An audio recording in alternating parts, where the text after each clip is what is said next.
Well, my name is Jeremias Tecu. I'm originally from Guatemala.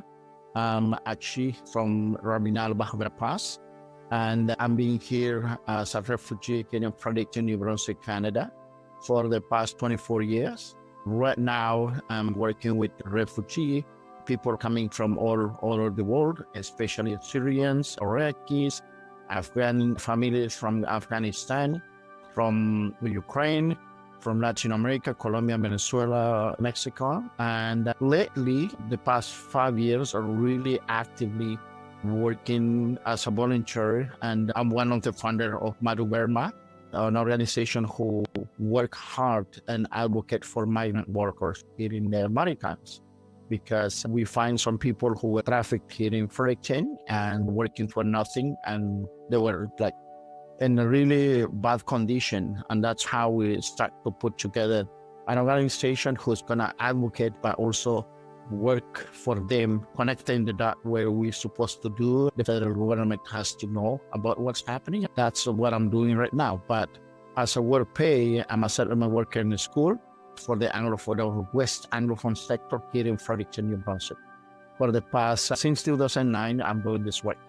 But as I say, I work in pay, but I work like hundreds hours, like in my free times, spending for working with migrant workers and people who need some help. To be frank, when I left Guatemala as a refugee myself, I was working for people in exile in Mexico. And as a Maya myself, I know 8 Mayan languages. I work with the Confederation of Religion in Guatemala. We work with the Human Rights Commission from the Bishop office.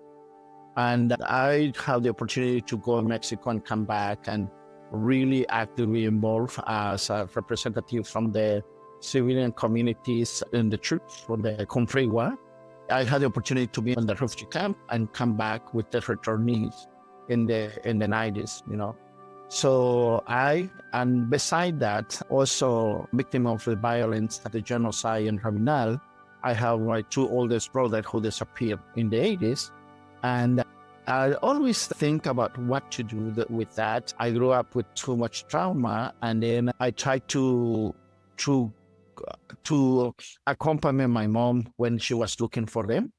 And for all her entire life since they disappeared until she died, she passed, she didn't find them. But this is something that to me, it was very sad. Beside my trauma, like the tragic that I survived, I tried to always to do something around that. I grew up with the religious institute school in La Salle in Guatemala, which they educate us not just to read ABC. They were forming the idea, the philosophy is to go back to your community and do something. I was so passionate. I was reading, I was learning about my small brain. Like when I was a young guy, never understood about the war. I thought that, oh, this is just happening in Rabinal. To my surprise, when I grew up in my middle school and high school, understanding that, no, this is a national problem, right? And then going to university, understanding that this problem it's coming from somewhere else, and the action is happening in our communities. When they were saying that the revolution and that there is guerrilla, when I'm hearing and listening to those things, like, no, there is no such thing, or there is such thing, but the problem is that we as Indigenous people, we didn't know that the soldiers, the state, it's going to come to our villages and our community and bomb, rape, and kill our brothers and sisters, or disappear, such as my experience with my brothers, right? When we talk about conflict, when they signed the peace agreement in 1996, they was talking about reconciliation. And as a victim of the violence, I was saying, what do you mean by that, reconciliation, when my brothers were at home? They didn't do anything. They didn't attack. They didn't look for troubles, you know? So a reconciliation for me, in my ignorant concept, my definition is that somebody is getting an argument and they're fight. So then you have to come up with a solution and say, oh, we are in peace, man, and please, we're going to stop here, right?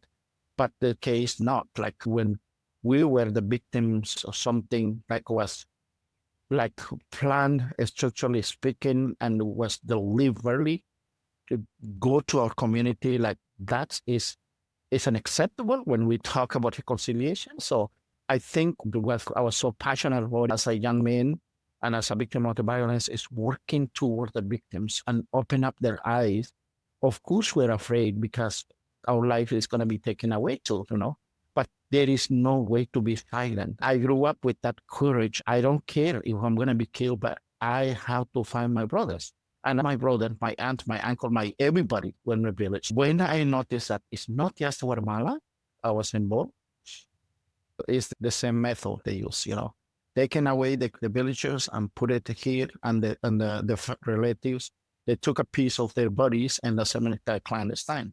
And after they're still there, So this is the thing, like, I was working in looking for justice, but as indigenous people, perhaps is that the secondary or third thing we were looking for is to find our brother and sister, to give them a role that they should play in our community, right?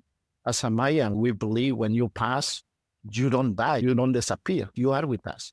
But the thing is, when you are like that, it's like you are an animal, nobody cares about you. And for us, we can't close, we cannot make a closure when our relative, they're like that. So it's emotionally and psychologically speaking, that was the piece that as a Mayan, I was looking for. I was thinking about the other communities that were in the same shoes as we are. I was taking advantage of my role for the UNSCF, like we were hired by under them to deliver the program for the returnees. But when you listen to a story like such, what's happening right now is the same that happening in Ixcal, in the north of Guatemala, in Quiché, in Chichicastenango. This is more than what you think. I was helping many international organizations such as Oxfam Canada, and some accompaniment from German, from UK, from USA, and some of them, they went and accompanied me with some cases that I was working. The case of Tuluche, for example, I was doing the interpretation for this group of widows that we took Candido Noriega, one of the comisionado militar in Tuluche, who killed and raped the community and killed their husband. And we took the case to court, and 3 or 4 times my organization took it. And because I investigated Quiché, I went to court with them, so I do the interpretation once. And the court will lose the case. They say, like, no, there's not enough evidence. We went second time, And then the second time, Amnesty International from the UK and New York, they came and interviewed and they talked. And I asked, please, to not publish picture or something about me. In the book, the report that they did, they put a photo of me doing interpretation. We think like that was the trigger where they find out that who I am, and I was kidnapped in May 20, 1999. So, and that's from there, I stopped everything because the conflict took me for a safe place, and I ended up in Mexico, and then end up here in Canada in 2000, so.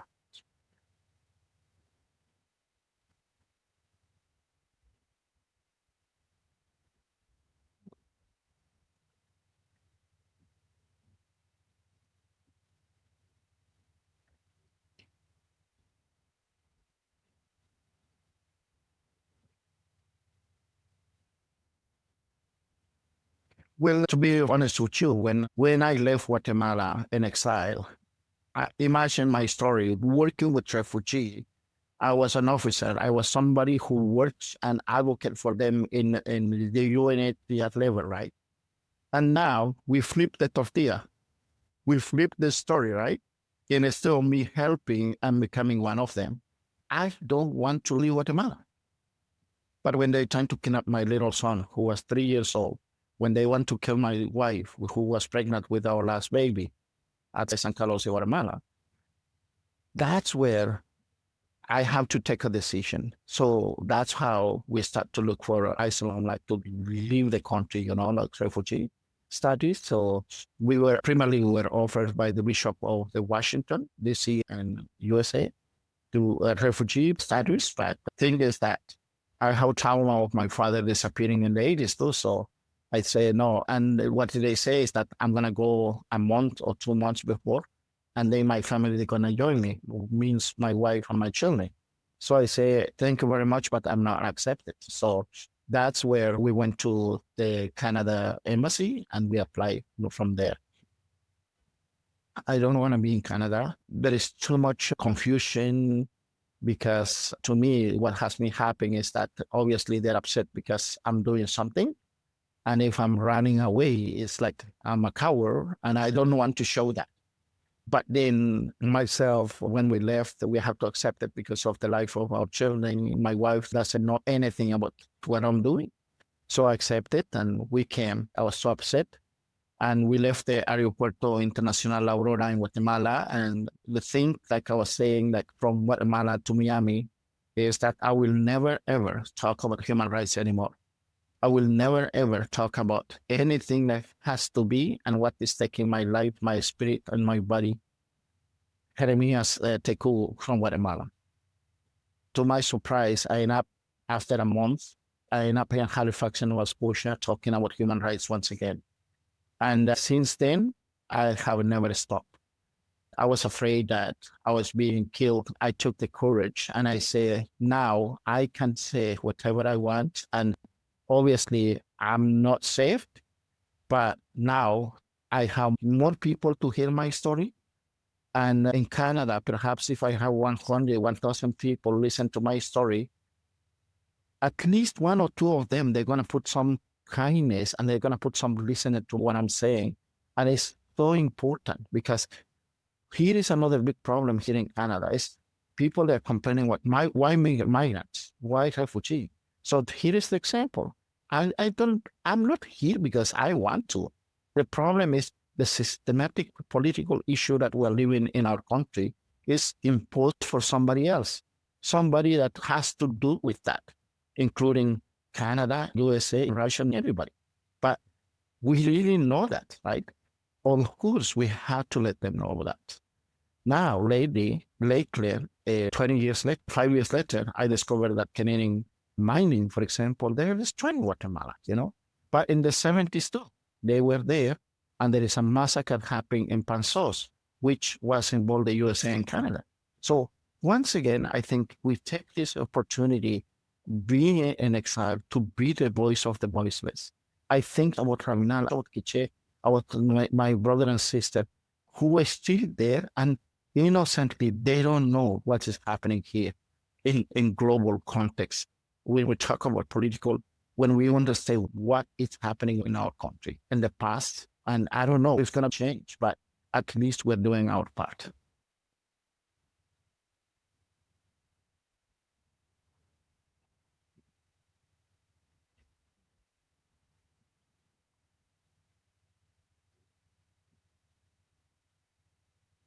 Yes,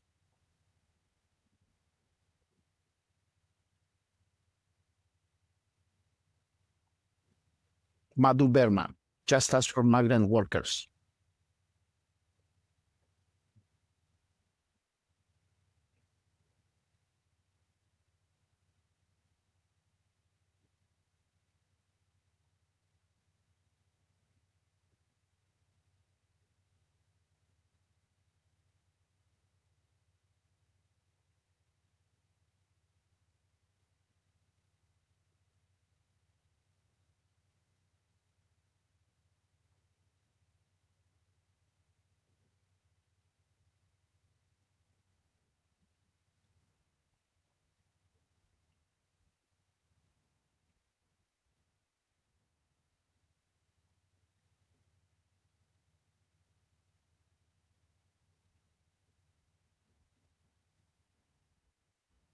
Well, I think that's what I'm saying. Being an activist is not just learning at university. Being an activist, in my case, I was born in blood.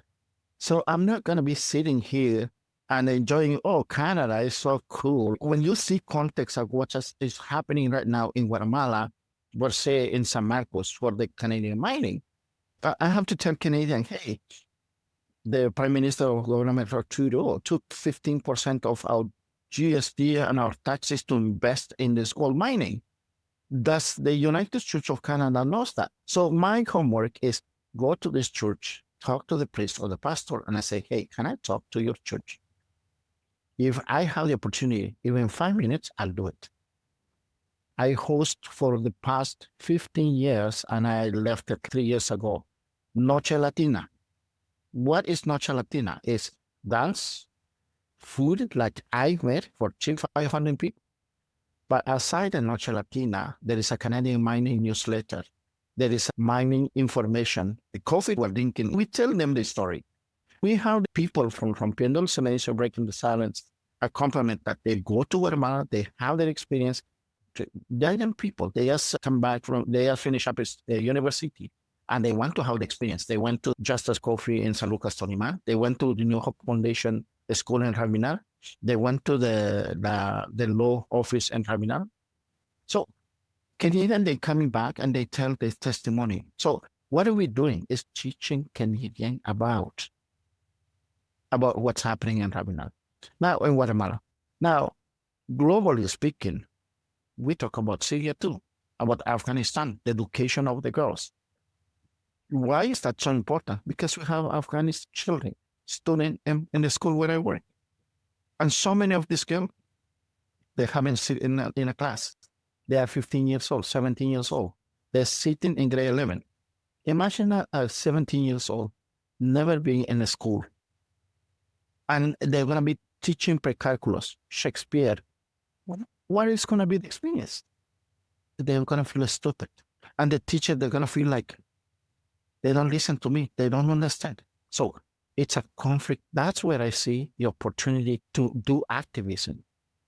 In front of migrant workers who are calling me from Toronto because they are in the airport right now to be deported. They don't know that they have a right to reapply for work permitted. Because the boss kicked them up doesn't mean that they have to go. We have to stand up for them. Why is that? Because the provincial government, they are calling them. They are offering jobs. And they're here.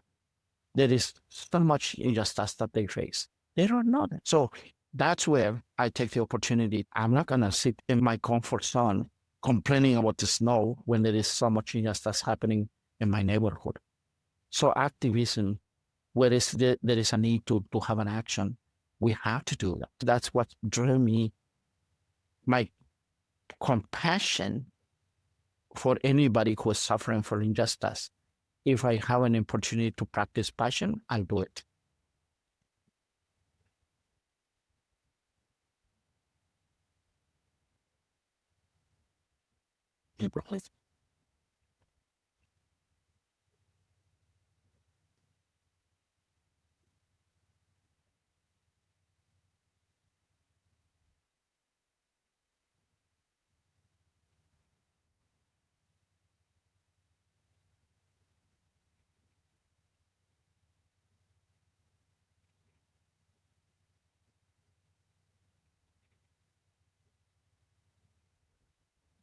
Challenges is when people, because we're still connected and we don't have the control of how this justice system works over there and over here.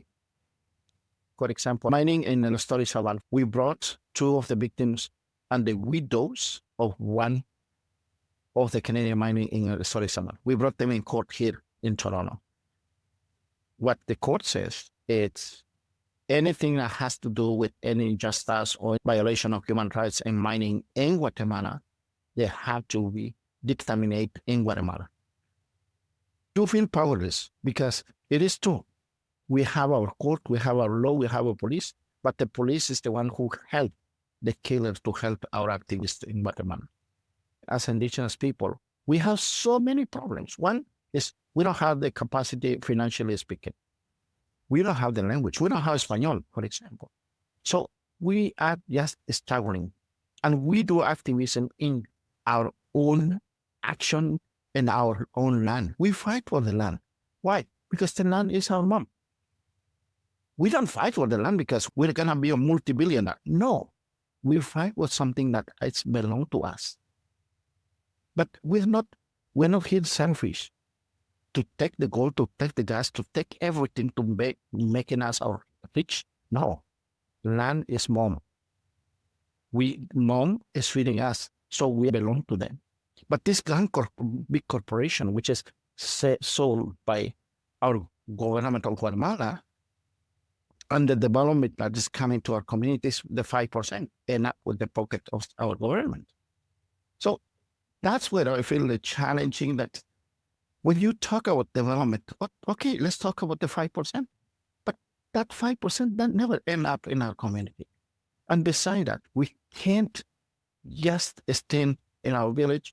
There is the machine and they want to take the gold and they're kicking out our communities from our village. We can't stay there. But in the meantime, we don't have the capacity.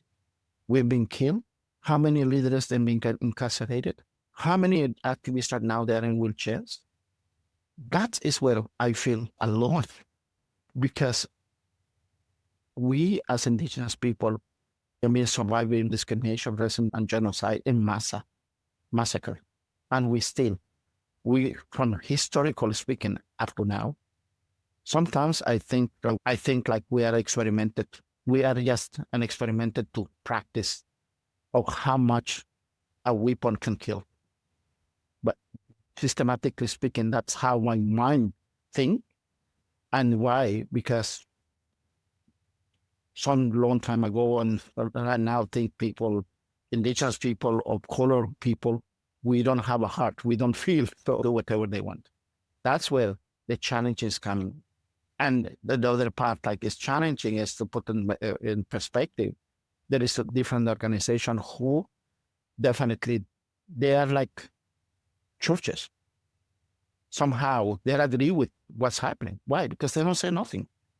That was my confrontation so many times with my boss, one of my boss in Guatemala, who was Monsignor Gerardi. When we did the Guatemala Nunca Más, I was carrying on at 500 stories. I was saying, I'm carrying on with this until I'm going to die because this is our story. She says, this is scary. Yeah, it's scary, but it's more scary when I talk about it. So that's the challenging. When we look for justice, justice is not black and white. Justice is white. And I'm Indigenous. I don't have justice. The education is not mine. The religion that they practice God, they talk about God, it's not my God. So many times we feel challenged that I'm talking about justice. I was in court 2, 3, 4 times. I was hopeful. There were 25 or 45 widows talking about their experience, their testimony in front of the president of that courthouse. There were 3 judges, 2 men and 1 woman, but the woman was the one who proceeded. In the end of the court day, when she did her verdict, she says, no, it was a confusion. Your husband was the one who raped you because probably was drunk that morning. So once again, it's thinking about the justice is white, not Indigenous. It's definitely they're not going to determine something like they're not going to determine justice for what's happening. Yeah.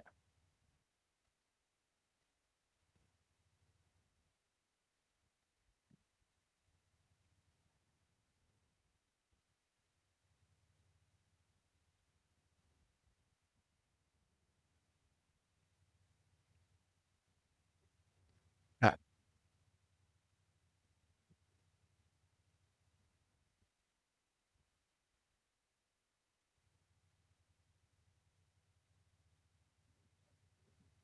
Yeah.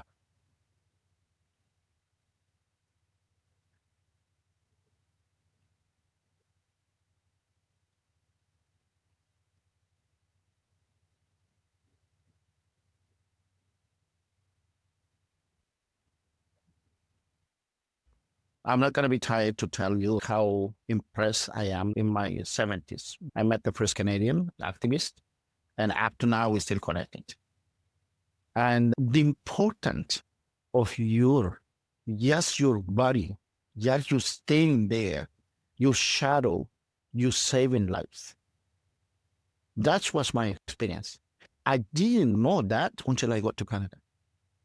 I didn't understand why my boss was telling me, oh, she's going to go with you in Canada. She's going to go with you in Mexico. I thought, oh, she's going to have an experience. I want to show her how I work and how we go to the court, for example. No, they were saving my life. I can put you a compliment as somebody from outside the community, from the UK, from Canada, from any activist who wants to be activist. Remember, you're saving lives. That's a small things beside everything else. Your kindness, your passion. I don't say you made a mistake because there is no such thing. When you choose to do something for the world, go for it. Don't hesitate because it's a great opportunity to learn yourself how the world, the living experience is different. We have so much privilege here in Canada. It's an example. But other parts of the world, we don't have that. You have $10 and you're crying because you don't have the other $90. We don't have a dollar or a noonie, a toonie, but still we are survived and we're happy. So that's happiness, once again, is the context, like coming together in harmony and celebrate life because you and I were same. There is no differentiation, So that's, to me, it's my quote to any activist who wants to be activism. Activism is in action, an action that perhaps you don't see it, but you save in life. You save my life. That's it.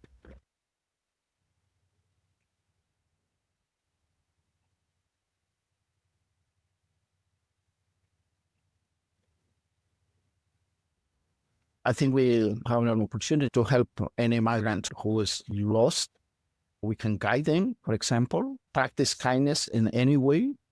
Healing is such a topic that I'm working right now in a traditional way. And this is part of my travel in Mexico, connecting and finding another activist in Guatemala, primarily Indigenous people from Guatemala in Mexico, and how to do perhaps something while we are in exile there, but also here, So action is not going to stay here, while just as we need to do practice, we need to still to be in action. We keep and being vocalizing the need of our countries and the communities, and we can share information that it's happening overseas and here, taking the opportunity to my gratitude to everybody who's doesn't matter if we jeopardize our lives, but I think if we're doing this for just us, let's do it. Let's keep going.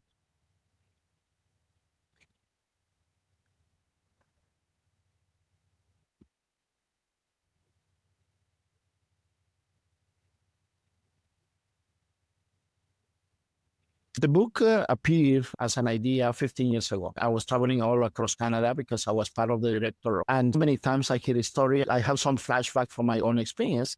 So I become repressed and confused. I met Eve here at the Multicultural Association of Fredericton in my work, talking about Maya, but writing stories.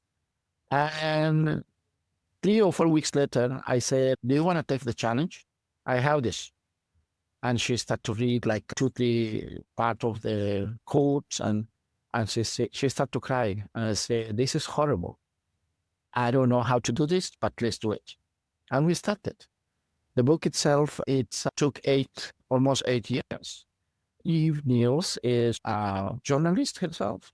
And after 2, 3 years, she was saying that she got like 5 publishers to publish the book.